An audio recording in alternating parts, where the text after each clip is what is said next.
It's not always about the big idea, a tech-heavy solution, or the grand plan. Sometimes, all you need to make a better city is some humanity, a sense of scale, and keen citizens. From laptop-glued nomadic workers to seniors sent into a world of self-checkout and auto-pay, city dwellers are feeling more and more isolated. Urbanism can help.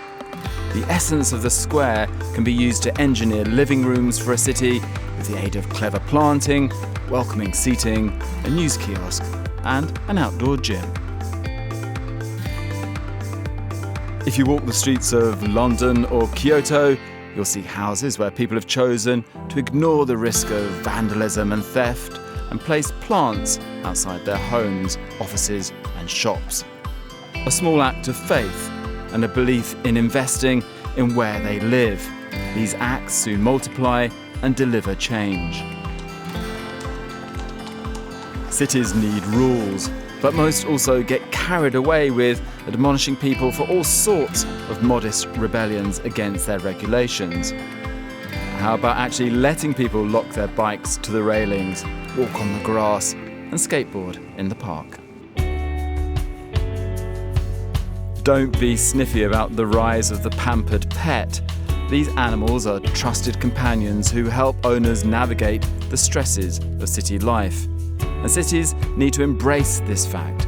In a world where people remain single for longer, a pooch-positive city is a potent force for well-being.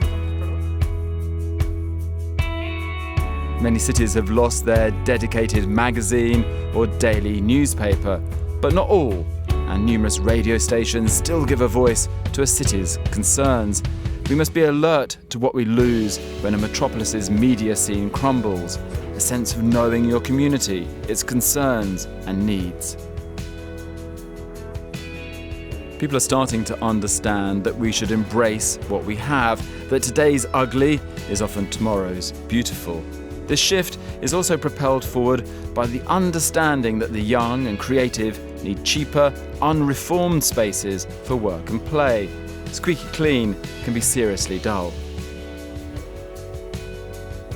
In many cities, the connection with a river, the very reason that these metropolises were often established where they are, has been downplayed.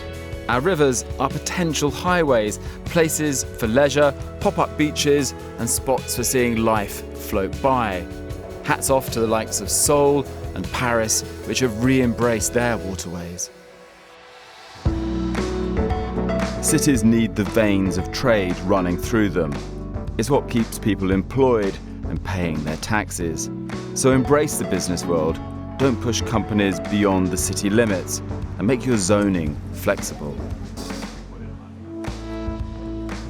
It's surprising how many planners and property owners still fail to grasp what could be done with their rooftops. Whether a tennis court on the peak of a Tokyo tower or a nightclub on the crown of a Vienna high-rise, there's a whole layer of our cities that's underutilised. There are pioneers, urban farmers included, but too often we neglect the potential above us. The past few years have seen lots of cities appoint nightmares, champions charged with protecting the nighttime economy. They are needed because too many cities see bars and clubs as dens of sin. Well, what's wrong with a little bit of that? And so forth, clamp down on licenses. But the night is a generator of money and taxes, and cities need to let their hair down. These are just 10 ideas about how everyone can feel part of their city's story. But there's much more to explore in our brand new book, The Monocle Guide to Building Better Cities. This 300-odd page publication is packed with examples of best practice, inspiring stories, and clever ideas. Published by Gestalten, it's available at all good bookshops now.